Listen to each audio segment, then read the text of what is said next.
nutritional challenges and how to overcome them. Oh, we have some. Right, let's do it then. Coach Helen for YouFit Studio. Right, now, what I've done is take a round robin of, there we go, don't have to do the finger counting, 8, count them if you can, 8 of the biggest nutritional challenges that people tend to speak to me about. By people, I mean clients, or actually sometimes just family members. If I'm honest, you're just out and about. People like to say, hey, you're that person that talks about stuff. Let me ask you this question. And it kind of usually fits into, in some way or shape or form, slides into these kind of general areas, because they are general. However, I've made them as statements because I think statements are always fun, right? So it always tells someone's kind of personality type and how they approach things as well, how these questions or statements are phrased, shall we say. So I've got 8 of them. And what I'm going to do is going to list one of them, right? And then just go through the solutions, because that's the easiest thing to do, right? Just get straight to the point, right? I think you just rattle. I could just rattle through these like, da, da, da, da, da, da, da. That's how you deal with all of it. Just like that. Like that. So get rid of all of your nutritional challenges in one go. Well, 8 goes, but 1 go for each. So hopefully, if you're watching, listening to this, you'll get some value from these, because it's very solution based. And as I said, these are genuine statements that I hear from people. So without further ado, numero uno. I can't stop. I love the language. I can't stop stress / emotional eating. I can't stop stress or emotional eating. Now, if I was going to be pedantic, which I am, and break down that statement, firstly, when someone says that, if this is one of your nutritional challenges, it's always paramount, because of the way I've said it, paramount that you actually listen to your own language when you're making a statement, because actually you're almost making it true by saying that I can't. It's like saying I'm incapable, I have no control, it's not within my power, I can take no action, etc. And then reinforcing that by repeating it within your head or also to other people, if that is a statement you're making. So I can't stop stress or emotional eating. Now, a very nice and effective tactic for dealing with stress or emotional eating is something that is called notice and name, or notice and naming. So notice and name is essentially the way of identifying a trigger. So identifying a commonality for why the stress and emotional eating is happening. Now, if there's a trigger and you understand what the trigger is, right, there is the opportunity there for you to take action and actually break the chain of behaviour if you know the trigger. So therefore, if someone to say to me, I can't stop stress eating, however, I am aware of the trigger and I'm letting the trigger continue, then arguably it's a bit of a contradiction, right?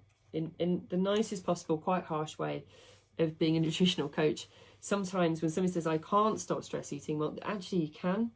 However, you're choosing to ignore the trigger, or the trigger is too uncomfortable for you to address.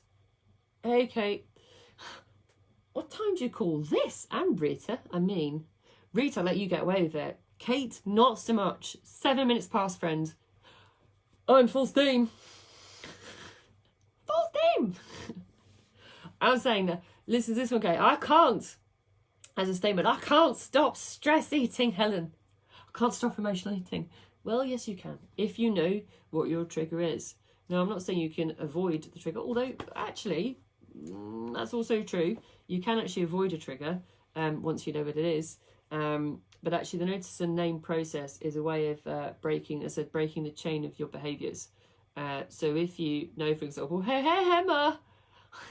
Oh, Emma. Say, for example, you know you're having a stressful day at work and you want to have a break, and it happens to be, I don't know, let's just say some nuts. There's a bag of nuts on the side by the kettle where you make a cup of tea. You think, oh, work is so stressful. All right. So where's the trigger? The break? the food being accessible, whatever the trigger is, right? So notice a name hammer. I admit it too. Stress binge. That's interesting, right? Stress binge eating. Yes, but then I just had this conversation, right? I just had a conversation with somebody. Here's the thing, right? Depending on what somebody binges on, because that's an interesting word for emotional binging or stress binging. Somebody will always remember the first square of chocolate. And so I'll ask them a question. Say, how was that first bit of chocolate? Or, I don't know, the first biscuit. Or, I don't know, first spoon of ice cream. Oh, it's amazing. Oh my God, it just melted in my mouth. Oh, I've been thinking about it all day, and then I finally had it. I was so happy. I was like, okay. Tell me about the 7th. Or the 13th. Or, I don't know, if you're really going for it, the 20th, 25th. What was that like? And they kind of look at it like,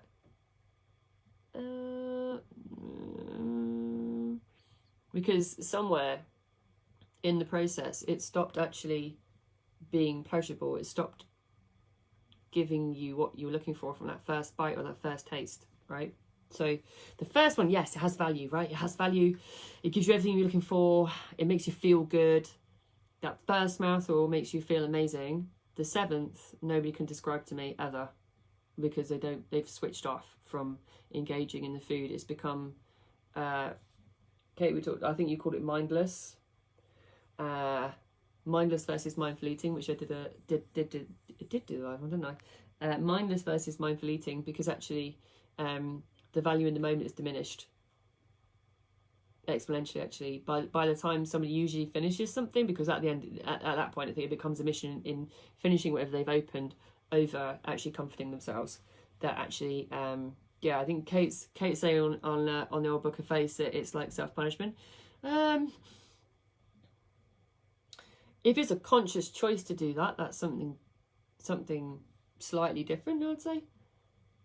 Because then you have actually engaged in the moment, you know that you are actually consciously unravelling something. And that's probably down to more of the trigger, more of a notice of name. So what was the trigger for me to do this? What am I actually punishing myself for? Because it's not just for the sake of doing it, there's something else going on. So I can't, statement number 1, I can't stop stress or emotional eating.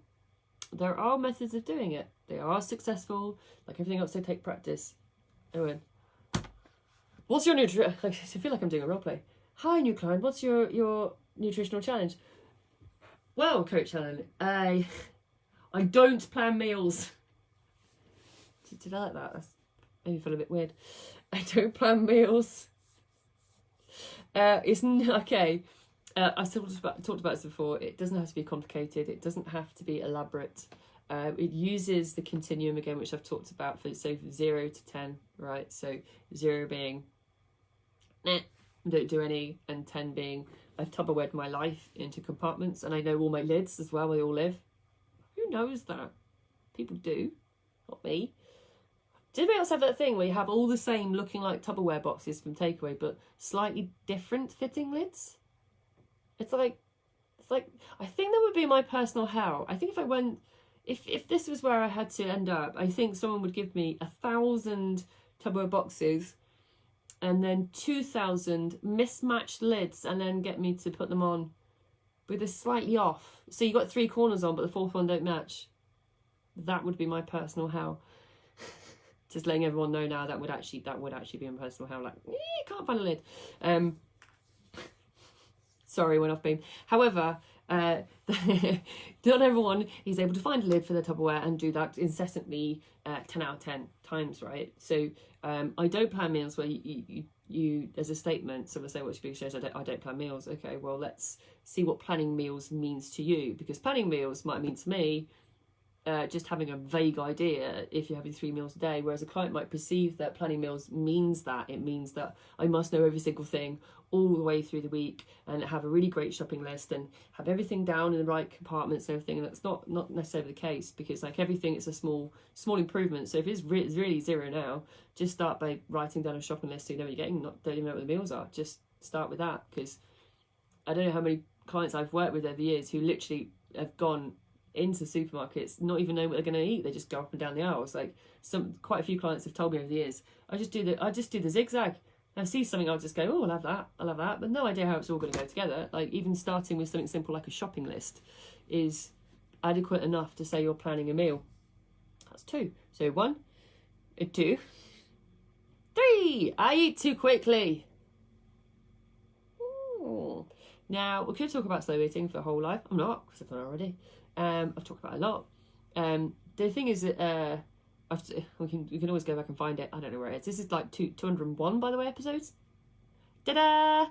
It could be 200. I think it was 200 yesterday. 200 was yesterday, people. 201. So somewhere back there, backwards, I did it. However, thinking about slow eating, it doesn't have to be. You can give yourself something like a 30-day slow eating challenge. I've done that. The slow eating game, like being the slowest to whoever is in your family. If you have a family, you know you've got a younger or older person who is incredibly slow. You play the game of who can stop last. Just so you know, between Bav and I, it's a very close call. Bavisha is a very slow eater. Very, very slow. I noticed it last time we went out. It was like literally, I felt good though, because I felt like, oh, I'm not going to finish before her. I'm really going to slow this right down. And still eating. Everyone else is finished. The entire table's finished. Bav and I are still going. A comfortably long period of time. I think even the people at the restaurant was quite concerned about how long it's taking Bav and I. But yeah, I like that game. I mean, you can play it outrightly. That's what we do, but you know, or you can, on the 20 minutes meal. Oh, the 20 minutes meal. No, honestly, Kate, that last meal, I think that was 40 minutes. I was still eating. She was still eating. Nobody else. Awkward. I think it's my Bav and I like to sit reasonably close together, so it's feels like we've got company. Breathing in between eating is always good, because some people don't actually breathe. Sounds ridiculous. Don't actually breathe when eating, just go for it, right? And another little great one is, rather than think about the time, putting your cutlery down in between each bite. So actually, you physically, that habit is actually quite nice, because that forces you to really engage with the eating process, rather than think about it as a time thing, or I've got to take longer, or I should eat longer. Physically remove it from your hands so that you're not using your cutlery. I love this one as a statement. I have a sweet tooth. Statement of fact. These are all statements of facts, aren't they, as well? These are identity things. I have a sweet tooth. There, I must eat sweets. Same kind of thing. It's like, I am something, so therefore I am, right? Again, it's going back to another live. It's the Jazz Lad. It's the Jazz Lad. It's not. It's just Jazz Lad has joined. Jazz Lad. Yes. Yes. So we should do that first, because it's Jazz Lad. 4. Statement number 4. Oh, inhaling food. Yeah, inhaling food, Kate. Yeah, there's no breathing unless it's in suck it in. Yes, that happens. Usually happens when people are really busy. Usually happens when people are busy with work. If they eat at all. Like, sometimes they don't eat at all. But if they do, it's like inhale, just because I need to get this done as a thing, not because I'm actually engaging in the process or I'm enjoying food. That a lot of that's happening in a minute if you're working at home. So go back to 4. I have a sweet tooth. Yeah. I mean, I went with the traffic lighting system. It's the same thing like the continuum. The traffic light system live I did was saying basically red, orange and green, your stuff. Gonna use the naughty word, I didn't. When I say stuff, I mean your food. So traffic light your food. Get real with it. If you really believe you have a sweet tooth, then your dentist is a very rich person to start with. And secondly, it's going to be more challenging, because it still comes back to I can't stop stress eating, especially if you allow it to be accessible. So if you have a sweet tooth, yes, or exchange it. So do some food displacement, which I talked about as well, which is either like the chocolate bar system, find a smaller or less calorific version of something, and or look at alternatives where there's natural sugars, where you start to balance it out. With loads of clients who come to me and say, Helen, I can't lose weight because I've got a sweet tooth. It's always brilliant to come back to that conversation 8 months later when they do eat something quite sugary and they're like this, just hate it, like, because they're like, oh, that was a bit much. I didn't realise how I used to not even notice how sweet something is, because actually the act of just reducing it, not cutting it out, reducing it is enough, right? You can reduce the sweet tooth cravings, and I did live just on that as well, right? Oh. So number 5 statement of facts, right? So these are all new clients who usually say this. So, right, so why haven't you lose weight before? Well, Helen, I eat out a lot. Right? Statement number 5. See, I think I'm going to nail them, all the giant ones here. Get them all out, right? I eat out a lot. This is why I don't lose weight, Helen. I'd never lose weight before because I eat out a lot. Oh, that's okay. I have plenty of clients who eat out, like, still now.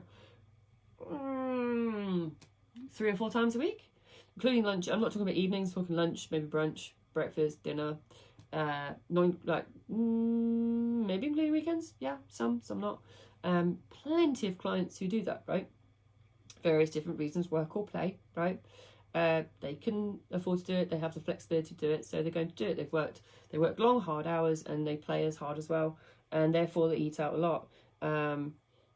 Again, I think I've done I think I've got one specifically planned on this, so I won't go too far into this. However, planning ahead is always, if you're going to be eating out, or you know you're going to be eating out, is by far the most effective way of dealing with it if this is the life you lead. So firstly, it's like knowing if you do eat out a lot, firstly it's always like know your places that you have choices that you enjoy, but also kind of are on that continuum again, so not 100%, not 0%, somewhere manageable for you where you could balance that somewhere else in the day, right?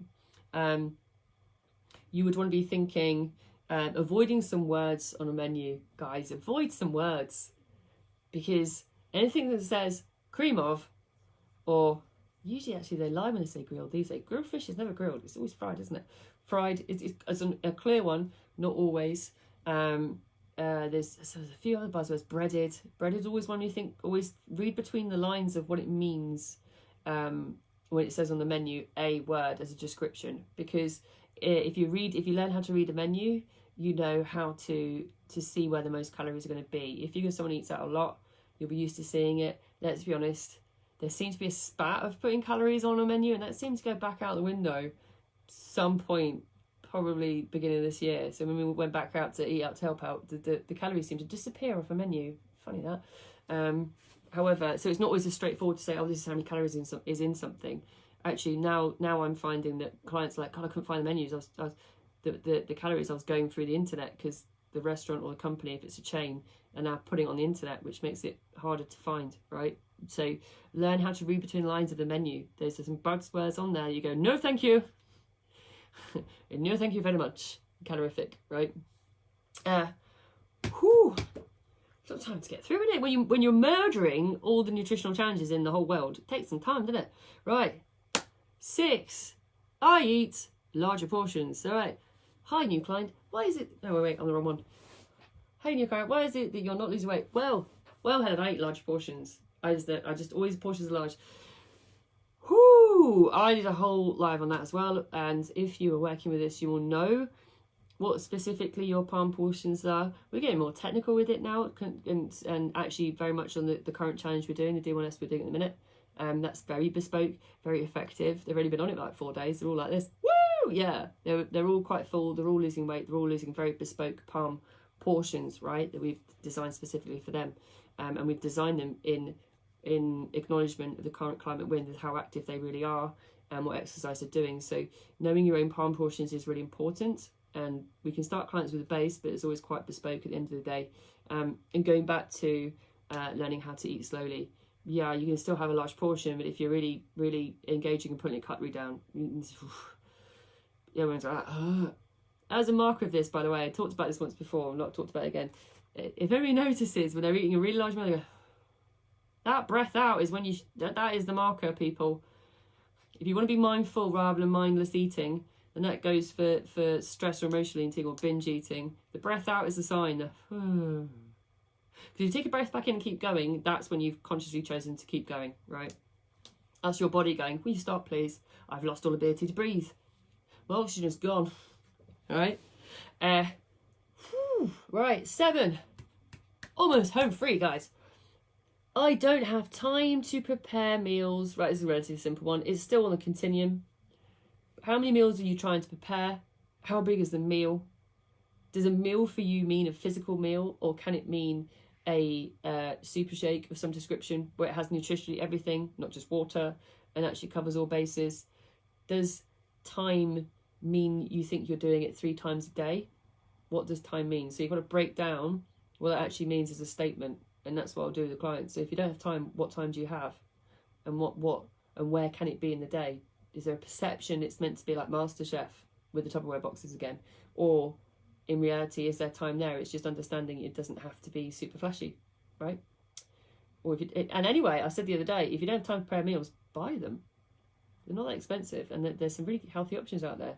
Even buying one or two. Don't find the time? Buy it. Buy the time. Here we go, number 8. Whew. I won't do it again. Client statement. I drink too much. Now I'm not talking water. I'm not talking milk, although some clients do. I drink too much alcohol, I suppose is what I should be saying. I drink too much, it doesn't usually come outside. It says I drink too much. I drink too much. I don't lose weight, I drink too much. I do know that's the case. I drink too much, I don't want to stop drinking. Okay. And again, I did quite a few of the lives on that over lockdown. I don't think I have to do them anymore, thankfully, as much as. Anyway, there's other options out there now. I'm going to just bullet point like a couple of them. So you can, first things first, if alcohol is your bag, I will never ask anybody to go cold turkey, because I'll probably find them with a box of wine at some point under a desk, or they're under the table in the room like, I can't do anymore. So it's a reduction rather than, again, like sugar, like a full cutout. So it's easing down rather than going cold turkey, just understanding the reason why. The trigger is, again, because it's usually related to number 1. I can't stop stress eating, emotional eating is usually related, but with alcohol instead of food. So there's usually a trigger, there's usually an environment, there's usually a reason behind it. Whether or not someone's more readily willing to look at that over a food item is, you know, a little bit more different to challenge. Another thing you do is to swap for a low alcohol version of something. So there's a low alcohol version where although it is less calories, right? It's less calories and less of impact on sleep, etc., which will generally help somebody's overall weight loss. All right. It's not just about the calories, it's also about what actually happens to somebody's mind and body when they're drinking a lot of alcohol. And then also the other option is there are now, I don't know if it's happened because of lockdown, but there is actually like skinny versions of things now that exist. Now, I'm not talking about just vodka and gin, I'm talking about lower calorie beers. If you're one of the guys who likes a beer, or a girl likes a beer, I don't judge anything. Or also there's like a whole companies now of skinny wines, right? So if you're somebody who knows and accepts this as a behaviour, you adapt and change it, tweak it a little bit to give you what you're looking for, rather than remove it entirely and then snap and go full hog, right? See, it takes some time slogging through all of the 8 biggest nutritional challenges and just getting them all done like that. I'm not going to recap them all because that would take some time. Basically, what I do is just slate them all, not in a horrible way, I hope. Just from a point of view, what I'm saying is these are the 8 of the biggest or most common nutritional challenges that a client will come to me with, and I'm demonstrating there's always an answer for everybody. Now, admittedly, there is also always a bespoke reason behind all of these. Now, this is just a surface, and I've answered on the surface level as well, right? Because as I said, in all of these, I've done a live that's gone into depth. And still then, that doesn't quite cover it, because all of these somebody would have had if this is the main reason why a client or you or I are unable to lose weight or successfully reduce our body fat, there's a very inbuilt emotional potential reason or habitual reason why we choose to have this. I'm using that language, why we choose to have this as a defense or a story within ourselves. This is why we can't succeed. So it's very deep-seated. So yes, I can say these are the action plans or the physical habits that you can deploy to deal with these 8 different things. There are other things going on beneath that nurture those behaviours that take more time to deal with. So yes, I have rattled through. Yes, I have bullet pointed solutions to them all 8, right? That does not mean that underneath it all, there are other things that need to be looked at and addressed. And that's part of the coach and client relationship, right? When it comes to nutrition, we're not all about shouty squats. Maybe a large percentage. Well, certainly not you, anyway. I know you guys know your members. This is why we do what we do, because it's very bespoke, very unique, and it's very about the individual and what's challenging them over can you do 50 squats and not cry. It's about the other stuff as well, right? So, have a lovely weekend. I'm not back until Monday, in a literal and figurative sense. we're doing some, I loved this. I'm going back to the infinite and finite game playing when it comes to health and fitness, right? So a little sneaky peek for those who didn't catch it the first time I went round. So if you are someone who is playing the short-term game, so the finite game when it comes to health and fitness, are you constantly coming back and back to it and getting a little knackered every time? Are you looking at it as an infinite game, right? You're looking at it in terms of who are your players, how can I continue to go, what was going to make you better rather than the best. So come back to me on Monday, because I'm going to go over that again, now reset it in the World Room right now. Until then, have a fantastic evening and a great weekend, and as always, catch you later. Ciao.